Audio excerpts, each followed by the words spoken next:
Suprastinkime reiškinį. Logaritmas pagrindu A 1024 padalintas iš logaritmo A pagrindu A4 ir pabandykime apskaičiuoti, kamgi tai lygu. Mums reikėtų suvienodinti štai šitus skaičiukus, tai yra, suvienodinti jų aišku neįmanoma, bet parašyti, kad tai būtų kažkoks skaičius pakeltas kažkokiu laipsnio rodikliu. Tai 4, labai aišku, kad tai yra 2 kvadratu. Logaritmas pagrindu A skaičiaus 2.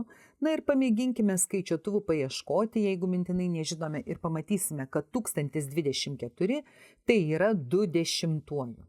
Dabar pagal logaritmo savybę, mes turime ir egzaminų lape šitą savybę, jeigu čia yra x pakeltas kažkokiu laipsnio rodikliu, mes tą laipsnio rodiklį galime į priekį parašyti. Na aišku, jeigu x teigiamas. Tai čia mes gausime 10 padauginta iš logaritmo pagrindu A2, padalinta iš 2, padauginta iš logaritmo pagrindu A2. Nes tuos dvejetukus, mes šitą dvejetuką ir šitą dešimtuką čia priekį parašėme. Dabar mums čia susiprastina ir mes gaunam 10 antrųjų arba 5.